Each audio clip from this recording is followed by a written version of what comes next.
I'm Virginia Capers, and welcome to Women Don't Die. Hardly ever are headlines given to women in obituaries. Why this happens, we don't know, so it must be clear that we don't die, we just kind of fade away. Recognition rarely comes to us. With this show, we're going to examine why that happens and what obstacles are put in the way of women as they climb their ladder of success. And through the eyes and the lives of my illustrious guest, Miss Theo Wilson, who's a retired journalist, Miss Mary Majors, who is a reporter with BET, and through Cheryl Rhodes, singer, writer, producer, we're going to ask the major question. And the question is, at what point in your life did you decide to hoe a different row, march to a different drummer, and become successful? Stay with us, because here we go. Theo, when did that come with you? I think you're asking the wrong person here, Virginia, because things really just happened to me. I was born as a writer, and I just wanted to write, and I wound up writing for a newspaper, and thanks to a lot of really great, talented men in the business, and women, of course, I just became what I became, and I was very happy to become what I became. You know, bigger than a minute. I look at you, and yet I realize that you have been in the court and not more than 12 feet away from the Son of Sam, Charles Manson, the Boston Strangler, Dr. Sam Shepard. Weren't you scared to death? No, not really. They were in custody. I wasn't. And between the defendant and the reporters sit a few guards. And also you're in a trial setting, and you're so busy writing and taking down what they're saying, what the judge is doing, and what the lawyers are saying. If you're working so hard that you don't have time to be scared, really. Did you ever carry any of that home with you? I mean, at night, after it was all over, and you went home to your place of where you lived? No, Virginia. Actually, when I went out on a trial out of town, I usually stayed in a hotel with a lot of other out-of-town reporters. And ordinarily, most times, my room became the press headquarters, which meant it was party time. And the thing is that you work so hard, really, and it is so difficult. And you've got people, covering trials for me is a wonderful story. I found it remarkably challenging, but it's also very wearing. So at night we'd party a lot, and we really didn't dwell on the sad and horrible things, because we would have all gone loony. What we did really is make jokes about the witnesses and jokes about the judge, things that we would never put in our stories. And it gave us a kind of a chance to take a breath and go on the next day. Hey, that's great. But you know, court reporting isn't the only thing you've done. You've traveled with the First Lady, the then First Lady, Jacqueline Kennedy. You've been to Pakistan. You've been all over the world. You've met many famous people, and you've been in direct contact with them. Did you ever have any obstacles? Did anyone try to oust you from the job because you were a woman? Well, if they did, I didn't know about it. You know, there could have been all kinds of politics going on while I was out of town, but I think that I was a woman in a man's world. I started out in the newspaper business a long time ago, and it was truly dominated by men. But at that time, the men I dealt with, all they wanted to see me do was what I had to do. And if I did it and didn't cause them any problems, and in fact, if I wrote a story that they enjoyed, they were really wonderful about it. They'd send me a message and say that was the best story, I wish I had written it. So it was really a very fine thing. And I'm sure people wanted my job. I had the best job in the world. I really did. It was I used to tell people, don't tell them I would pay to do what I'm doing. Well, I'm very glad you had that opportunity. Tell me, we say retired. Have you really retired? Oh no! Oh Lord, no! No. I left the New York Daily News. They had offered a big buyout, and I think things were turning around at the news that it wasn't quite the paper I had started working with. And as soon as I left the news, a bunch of publishers in New York asked would I do a book about how it is to really cover the trials, the big profile trials, and that's what I'm doing. That, and I belong to Bench Bar Media here in L.A., and I do, when you just don't know, you can't retire. There's no such word, really. Do you see more jobs with a greater horizon opening up for women who follow after you now? Oh, yes. Women are really, really coming into their own, I think, in the media. I think you can see that on television and on radio, in the radio. I don't know about, there is still a problem, I think, with women in the newspaper business, but it's nothing that's going to keep anybody good back, really. If you're good, you're going to get there. I'm truly convinced, truly. Mary, how about you? You're a reporter. Yes. You're in the field as an anchor woman. Sometimes you're in the studio. You're with Bet. So, Do I feel, actually I think it's a very exciting time for women in this business. Theo has been such a terrific pioneer, but there are so many more women that are involved now, more women of color. I don't think ageism, we were talking about that a little earlier, ageism really isn't as much a factor as it used to be. You're seeing older anchors on television now and more respected for their knowledge than anything. So for me, I get very excited about the path that I'm on right now and where I'm going. I keep thinking of more things I want to do because I'm allowed to experiment out of the realm of just general assignment reporting. Now I'm in entertainment. Next week I'm going to do something with sports. So I'm able to kind of play around more. And that's another area, sports. All of a sudden now we have female sports anchors. That's great. Years ago it's like, even though I think there are a lot of men who still don't believe that women know anything about sports, but we know differently. It's exciting, Virginia. It's exciting. to my first question, what time in your life did you decide that you was going to be a success and march to a different company? Nothing was going to stop you. I honestly can say that as a child I was very fortunate. I grew up in the country, so there was always I guess more of a spiritual environment that I was in, and I read a lot of philosophers as a child. I don't know how I happened to find these books, but I loved Khalil Gibran. I loved reading philosophy. So to me, it was just an expectation to self-actualize. Honestly, from a little child, I always believed that I was supposed to be the best I could be. Hold your point, because we're going to take a break, and we'll come right back with you. Thank you. Thank you.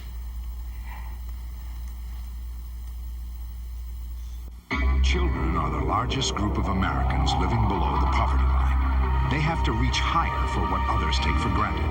Healthcare, balanced meals, encouragement to learn. But with help early on, children in your community can gain the skills to get out from below the poverty line. It takes programs like Success by 6 and people like you to help them take the first step. Call to learn more. Change the world of a child, and you change the world.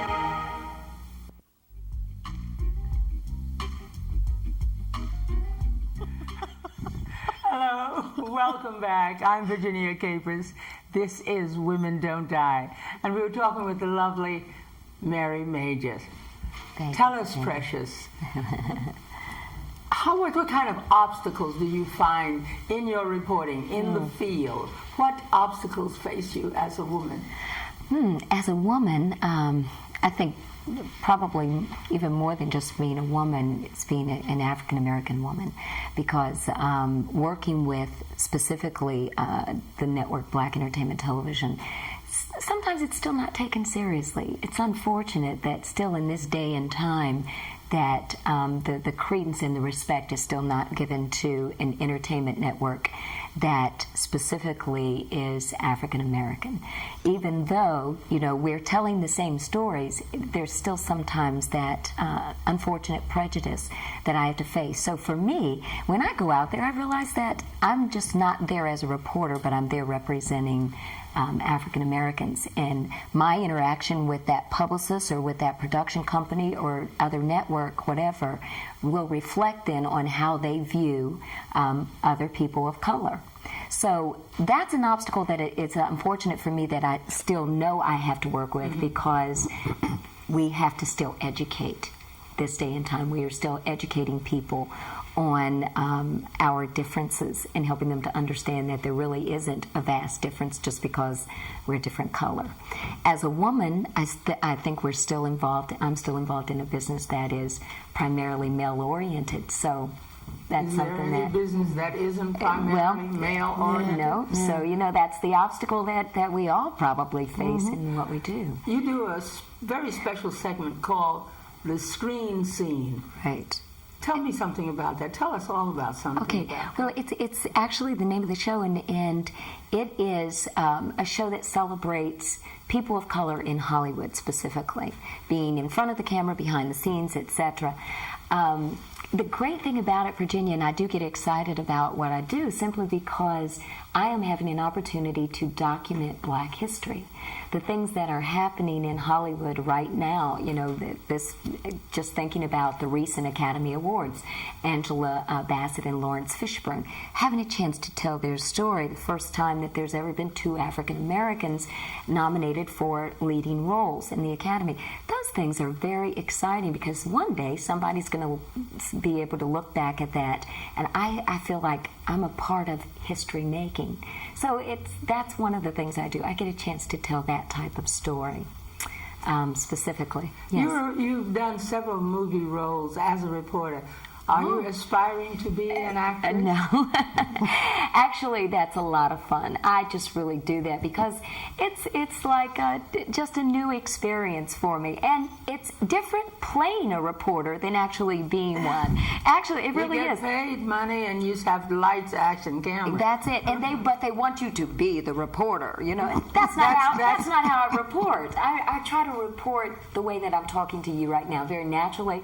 But when you're out there and you go in for those auditions, they want you to come in and go, and today on the streets, and change your mind and be, you know, Walter Cronkite all of a sudden. You know? Which brings us to the community. Lots of times I'm sure that the scenes and things that you do go back to the community. What message do you bring the community, or what thing do you take away from the community and bring to us, the viewing public? Yeah, well, I think one of the things that's important to always share is you want to bring some truth to whatever you're doing. I think that's essential.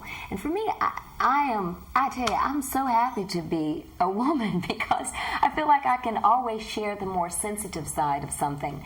That's a challenge, though, too, as a reporter. I think, and Theo, you know, you've written about this too, but I think bringing that sensitive, more personable side to every story I do is something that I try to always make sure that I bring into it. I don't want to just necessarily give you all the facts, but I want to try to give you some insight to their personality, to what that person was about, what was in here to motivate them to do whatever it is that they do. So that's the challenge that I want to give to the viewing public, to the community. So they'll make up their own minds.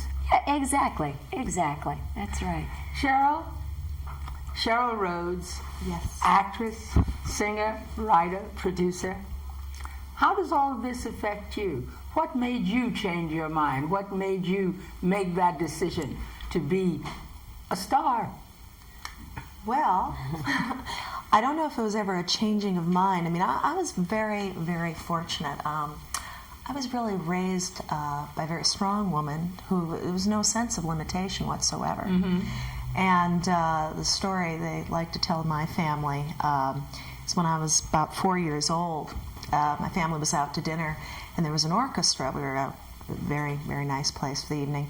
And my family was minding their own business, having dessert, when all of a sudden the orchestra leader announced, Miss Cheryl Rhodes will now sing Bibbidi Bobbidi Boo in the movie Cinderella. And I just quietly excused myself from the table, and my brother Paul was sitting there. He said, for God's sakes, get her down before she gets a contract. And he's my attorney today. So, but I was very fortunate. I mean, you know, there's the discussion of as a woman or, you know, whatever your particular group is. You know, I had a weight problem as a kid, and now, and you know, there's prejudices in that direction too. But I really feel very blessed in that my mom and dad focused on the idea that the 3 boys in our family and the 3 girls, you could do anything you want to do, and I feel very lucky at that. I feel very blessed. What aspirations do you have? What mountain are you facing that you must overcome? Well, as a woman. Well, it's interesting. I've been very blessed recently in that I got to be a regular performer on a show called Against the Grain. And I think that's something we can all relate to, just the title on its own. And I'm very interested in the idea of ethics, both as an actress and as a writer and as a producer. I love to quote this. Dr. Dennis Prager talks about, don't worry about who is or is not in the White House, do you return your phone calls? And I think it's very important. Now, my background has been comedy and acting and all that area of writing stories and producing stories about people who are principle and responsibility. And that's an issue that's important to me, being in roles like that as an actress, but also my writing. Is something that I very much want to accomplish through my career. What do you bring to the children? I know you work extensively with children. Yes. Does this come out of the Bullwinkle and Rocky? Well, what that's coming from, I first of all, starting with kids, I play Mother Goose in children's videos, so I have that background with kids. I'm very big with the under 5 set. I'm kind of like their Paul McCartney, or Linda McCartney, as the case may be. But anyway, with kids, I produced a show called Accompanied by Adults that I produced at the Groundlings Theater. And I had the idea of the kids and adults as equals, writing and performing in sketches and even directing each other in cases. And the Rocky and Bullwinkle influence that you mentioned, when I was a kid, Rocky and Bullwinkle, very hip show. Hold your point. I'll hold it. We've got to take a little break here. Ladies and gentlemen, we'll be right back with 3 beautiful ladies. What would make this 60-year-old woman reveal her breasts to someone she doesn't know? It would have to be for a very good reason, like getting a mammogram. A doctor told her the older she gets, the higher the risk of breast cancer. But early detection increases her chance of successful treatment. Getting a mammogram might just save her life, especially if you're over 50. Call the American Cancer Society. Early detection is the best protection.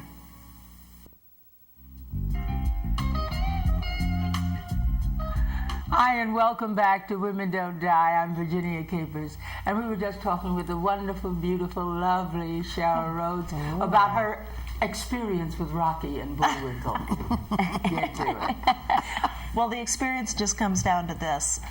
That cartoon influenced me as a kid.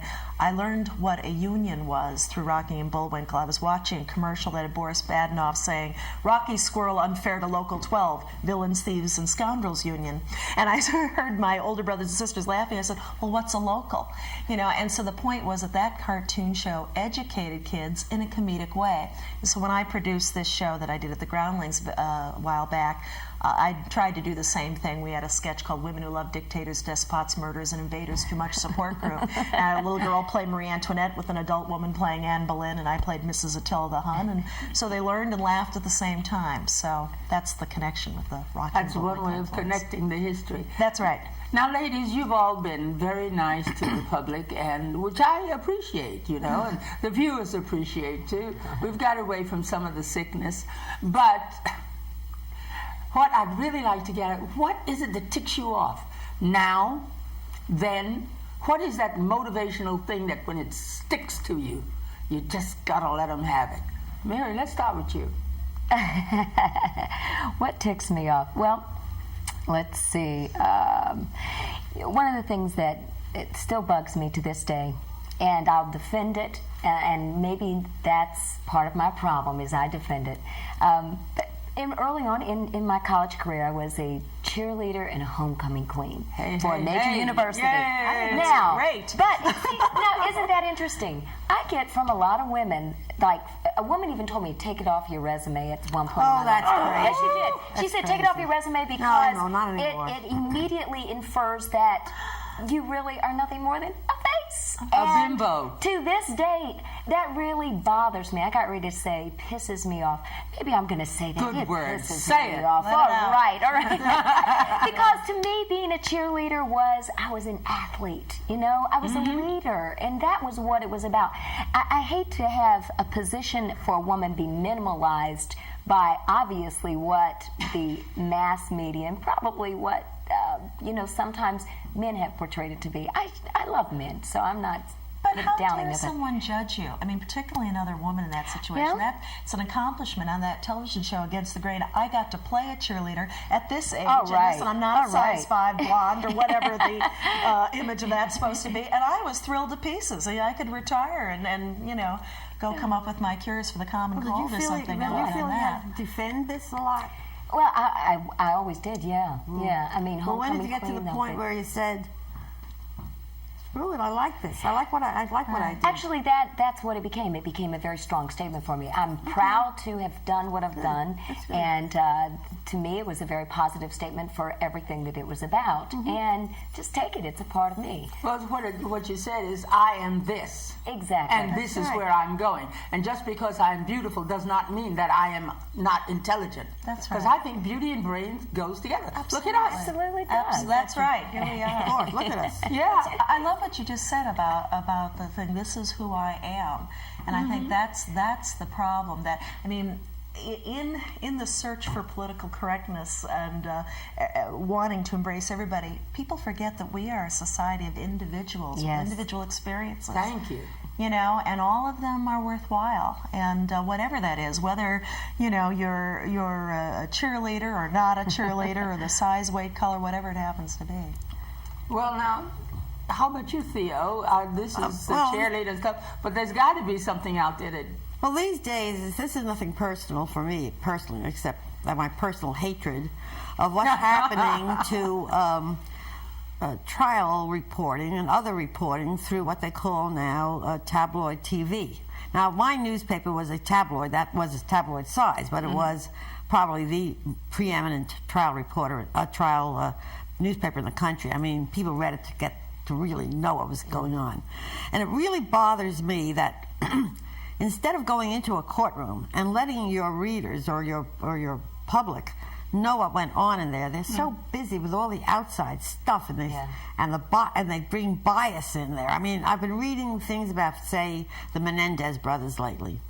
Now, I don't think they're Mr. and Mr. Mental Health there. I think two guys I don't think are really great date projects either. But I mean, what people seem to forget is that they were supposed to have a day in court, and they brought out a very interesting defense.